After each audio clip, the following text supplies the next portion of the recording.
This case is completely unreal from start to finish. It's a story where you keep thinking, how in the world did we get here? A seemingly normal, happy family living in a nice, safe neighborhood ends up being the center of a crime so shocking and horrific, even the most seasoned investigators were left stunned. And a member of that so-called perfect family became the youngest person in Canadian history to be charged with multiple homicides. And not only that, they're currently walking free today. There are some crimes so unthinkable and so brutal that they leave an entire community shaken to its core. Crimes that make people question everything they thought they knew about the people around them, their friends, their neighbors, and even their own children. Welcome back to another episode of Hot in the Case. If this is your first time ever joining us for an investigation, here at Hot in the Case, we talk all things true crime with a focus on the unsolved and unexplained. So if mysteries are your thing, please consider following the show wherever you're listening, whether that's on Spotify, Apple Podcasts, or if you're watching the video version on YouTube. This week, Hot in the Case hit 20,000 subscribers on YouTube and 20,000 followers on Spotify.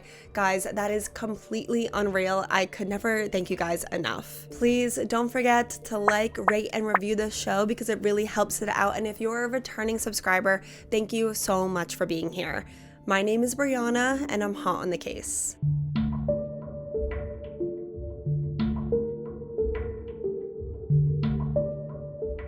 Very quick disclaimer before we get into the case. Due to the very strict privacy laws in Canada for child criminals under the Youth Criminal Justice Act, information on this case was hard to find and especially hard to verify. I found very conflicting information and reports depending on the source that I was reading. The information that I've gathered for this episode is all information I found online and I believe to be accurate. If I got anything wrong, please kindly let me know in the comments. The Richardson family, Mark, Deborah, Jasmine, and Jacob, were seemingly the picture-perfect suburban family. They lived in the scenic, quiet town of Medicine Hat in Alberta, Canada. It was a beautiful and safe area, the kind of place where you're on a first-name basis with all of your neighbors. The parents, 42-year-old Mark and 48-year-old Deborah, both struggled with addictions in their past. There's actually reports that they met in an addict recovery support group. They both got clean and supported each other through recovery and went on to build really great lives for their kids. Mark worked as a technician and Deborah was a stay-at-home mom, but recently she was exploring a new career as a Reiki practitioner. Deborah had a super warm and inviting soul, and she was really into all of that holistic and spiritual stuff. And their kids were happy, well-adjusted, and well-loved. Jacob, only 8 years old, was the sweetest kid, super full of energy. He loved sports. He was a big Star Wars fan. Jacob could often be seen playing outside. He was this big ball of energy. He was often seen playing outside with his best friend, who was also 8 years old and lived in the neighborhood. Jacob's older sister, Jasmine, was 12 years old. She was only 4 years older than her younger brother, but everyone says that she was super protective over her younger brother. Throughout Jasmine's early childhood years, she was well liked at school. She had lots of friends. She got really good grades. She was good at sports. She was on the swim team. She was also really into art. She was in a fine arts program. She was really good at just everything. She was a very well-rounded kid. Before 2006, the Richardson family really had it all. 2 successful parents with a loving marriage of 15 years, 2 great normal kids. They had a beautiful home in a lovely, nice, safe neighborhood where they knew all of their neighbors. They all had a bunch of friends. They were just well loved by everybody. The family went on really nice vacations. They were active members in their church. The family was just super, super close. What I'm trying to get at is that this was a nice, normal, happy family. So how did things go so terribly wrong? Well, everything changed for the family when Jasmine entered her preteen years. Before Jasmine turned 11, she was a sweet, good girl. Like I already said, she got good grades. She had a great group of friends. She was on the swim team. She was in a fine arts program. But as she entered her preteen years, she started to change and rebel a little bit.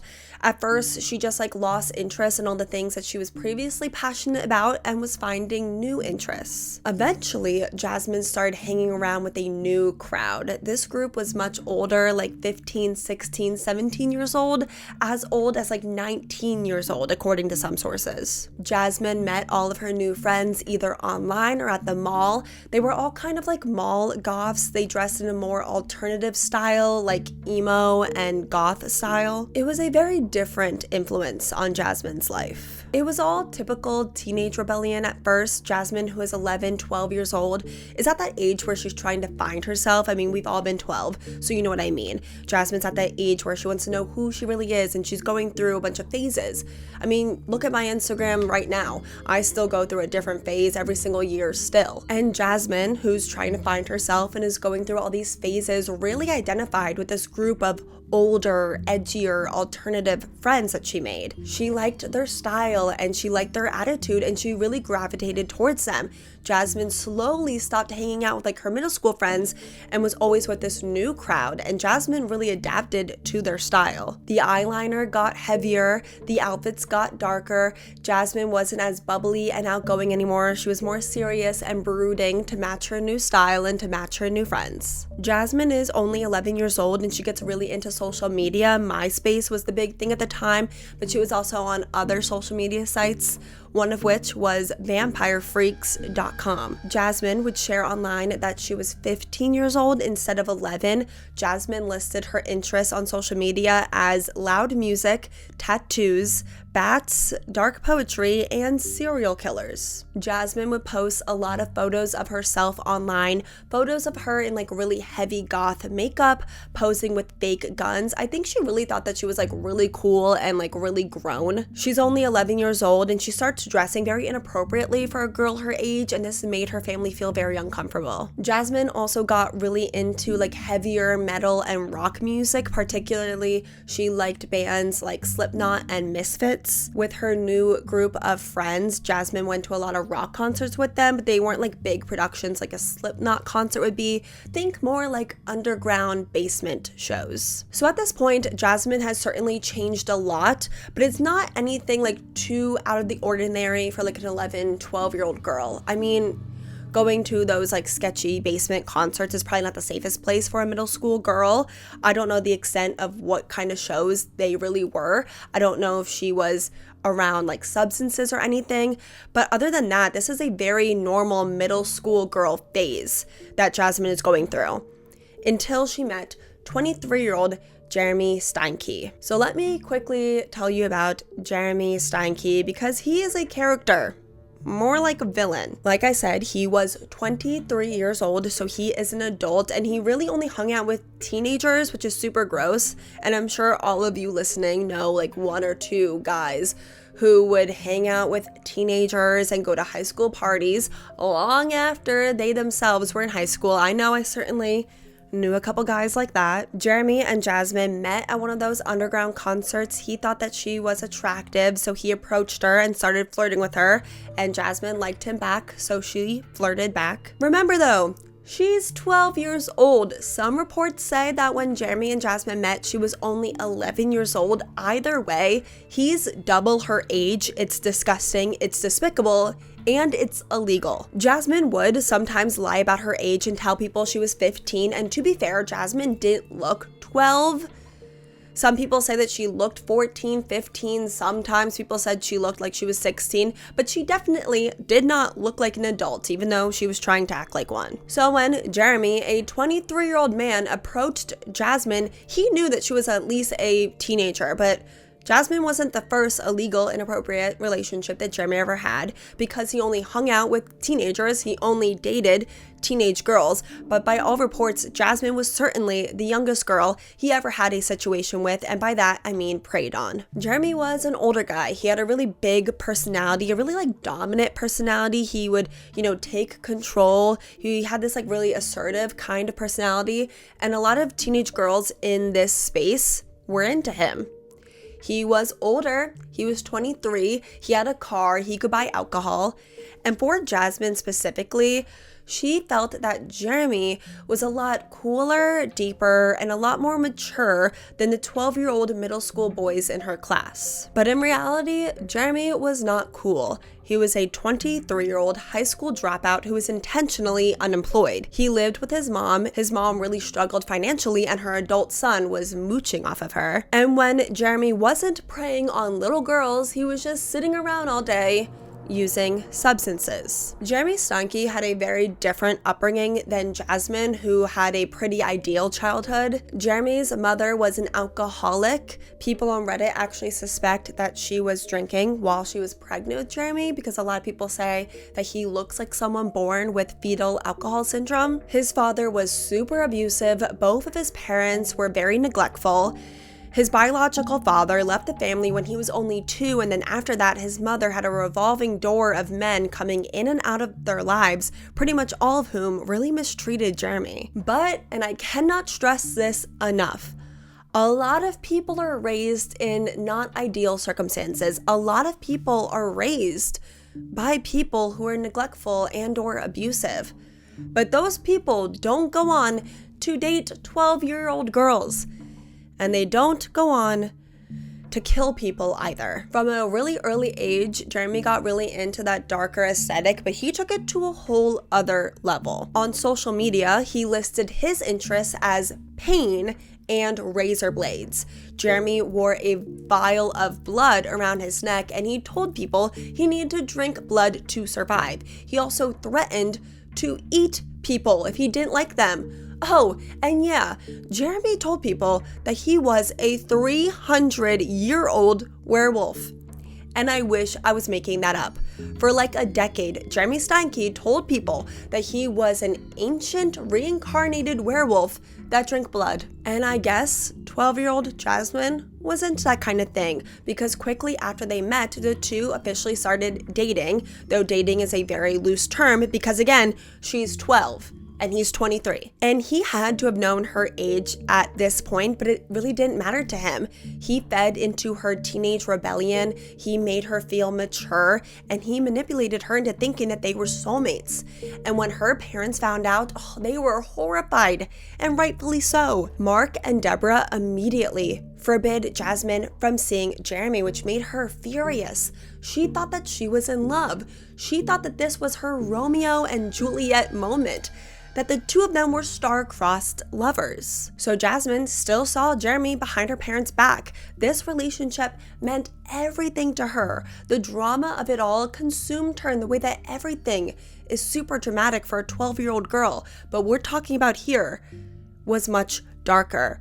Jeremy was grooming Jasmine. And to make matters even more disturbing and disgusting, 23-year-old Jeremy Steinke was statutory essaying 12-year-old Jasmine Richardson. Everything about Jasmine started to change. It wasn't just about like aesthetics anymore and wearing black clothing. Everything about her personality changed, and everything about Jasmine was so dark. And when Jasmine's parents found out that she was still seeing Jeremy behind their backs, they cracked down on her even harder, supervising her nearly 24/7. The relationship between Jasmine and her parents at this point was really bad. They were fighting all the time, and Jasmine was really mad. And because Jasmine's parents were keeping such a close eye on her, Jasmine and Jeremy could only communicate online, and they would communicate under screen names. Jeremy was Soul Eater and Jasmine was Runaway Devil, because of course they were. But Jasmine and Jeremy are super frustrated and angry because they can't physically see each other unless Jasmine sneaks out because her parents are monitoring her like crazy. Jeremy had groomed Jasmine into thinking that they were in love, that this relationship was their fate, that they were destined to be together. So they would have to find a way to be together. So at this point, it was planned that the only way that the two of them could be together was to kill Jasmine's parents. But the most chilling part of it all is that Jasmine was the one who brought up the idea first. She literally messaged Jeremy that she wanted to kill her parents. There's a chat log where she wrote, "So I had this plan. It begins with me killing them and ends with me living with you." And Jeremy, he's all for it. He messages back, "I love your plan, but we need to get a little more creative with like the details and stuff." Jeremy even wrote a poem about it and posted it on social media because nothing screams criminal mastermind like documenting your murder plans online. The poem read, "Payment. My girlfriend's rents are totally unfair. They say that they really care. They don't know what's going on, they just assume, as their greed continues to consume. She is slowly going insane. She continues to think that I came into her life to help her out and to stop what they keep trying to shout. It's all total bullshit. Their throats I want to slit. They will regret the shit they have done, especially when I see to it that they are gone. They shall pay for their insolence. Finally, there will be silence. Their blood shall be payment."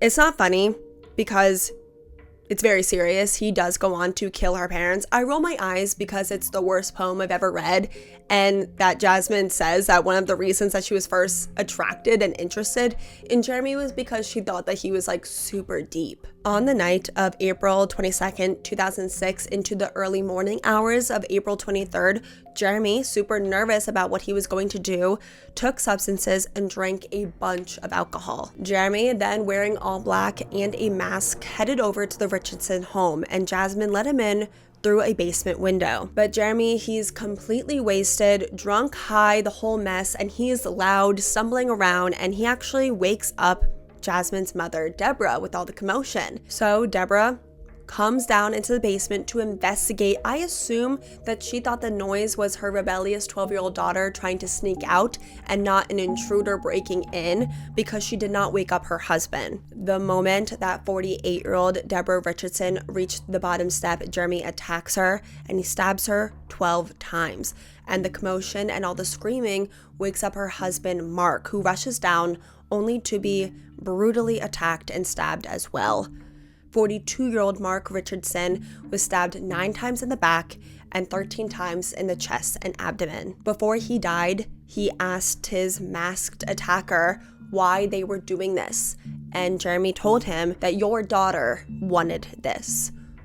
That is the last thing that Mark Richardson ever heard. Meanwhile, Jasmine is upstairs making sure that her little brother Jacob stays in his room. Her sweet, innocent 8-year-old brother Jacob also woke up from all the screaming and all the commotion, and he went and he grabbed his toy lightsaber because he thought that he could protect himself with it. Jasmine and Jeremy both later blamed each other for Jacob's death, but either way, this 8-year-old boy was stabbed in the chest and also had his throat cut, and he died very scared and in a lot of pain, and he knew that the one doing this to him was his big sister that he looked up to and was supposed to protect him. Jasmine would later go on to say that she thought it was less cruel to kill her 8-year-old brother than for him to have to grow up without a family. And then Jasmine and Jeremy, they just left the scene.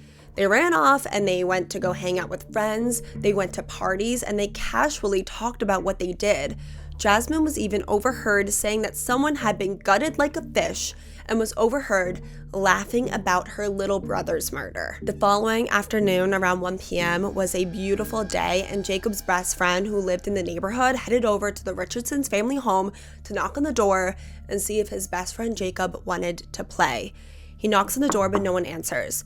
But Jacob's dad's truck is in the driveway, which always meant that the family was home, so he knocks again and no one answers. So the little boy, he walks around and he actually peers through the basement window, and what he sees is horrific. He sees a body laying on the floor in a pool of blood. The little boy, he runs home and he runs to his mother and he tells his mother what he saw. His mother also goes over to the Richardson family home. She looks through the basement window and she sees the horrible crime scene, and she calls the police. The police found Mark and Deborah in the basement, and the youngest member of the family, Jacob, in his bed, surrounded by his toys and still holding his toy lightsaber. Reports say that the investigators didn't even know that there was a 4th member of the family until they saw a family photo in the home.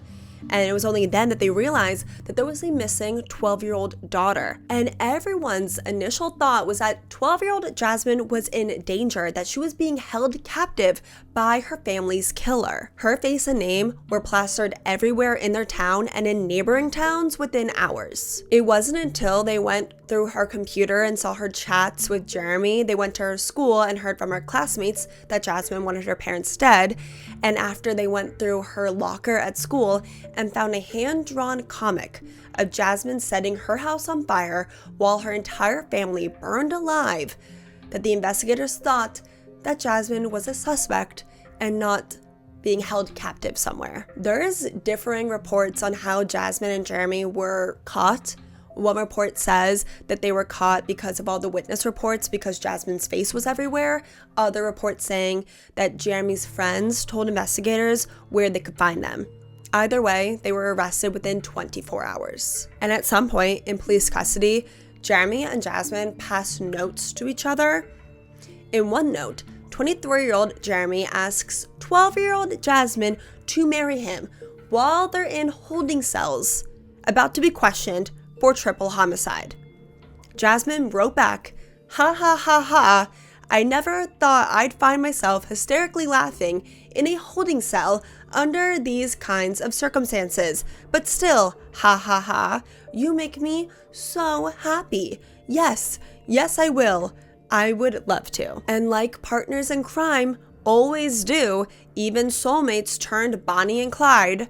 After being questioned by police and during their trials, Jasmine and Jeremy turned on each other. Jeremy said that Jasmine begged him to kill her parents, threatened to break up with him if he wouldn't, and Jasmine said that she never actually meant that she wanted to kill her parents. It was just like a joke, something that people just say, "Oh, my parents are annoying, I want to kill them," and that she was being manipulated by an older predator. And I mean, she was. A 19-year-old friend of Jeremy's named Casey was also arrested as an accessory to homicide because she drove the two around and also disposed of evidence. She received 1 year on probation. Due to Canada's Youth Criminal Justice Act, Jasmine was tried as a juvenile. The maximum sentence she could get in Canada for multiple murders was only 10 years. Because Jasmine was groomed as a predator and she was also diagnosed with a few mental disorders, she actually didn't spend any time behind bars after her trial. She spent 4 years in a psychiatric facility, then moved on to supervised probation, and by 2016, she was completely free. Jasmine went to college, she got a degree. The court system says that she has shown genuine remorse and that she is rehabilitated. And as of 2021, her criminal record was wiped clean, and she even has a new identity, which means that Jasmine Richardson is somewhere out in the world free right now with a new name and no criminal record. She is the youngest person in Canadian history to be charged with multiple homicides. Jeremy, on the other hand, wasn't as lucky. His defense was that he was too drunk and high during the murders to be held accountable, but considering he planned the entire thing sober, that excuse really didn't hold up. He was also found guilty, but he was sentenced to 3 life terms with a minimum sentence of 25 years. He will be eligible for parole in 2033, which isn't that far away, but I highly doubt he will ever see the light of day again, like outside of prison. This case is one of the most disturbing examples of teenage or preteen rebellion gone completely off the rails. A lot of the focus on this case is on Jasmine. We cannot forget that although she was definitely old enough to know right from wrong, she was only 12 and she was being groomed and preyed on by a deeply disturbed predator. Not only is a case like this absolutely horrific, statistically it's very rare. 96% of cases where a child kills both of their parents, the child is a son.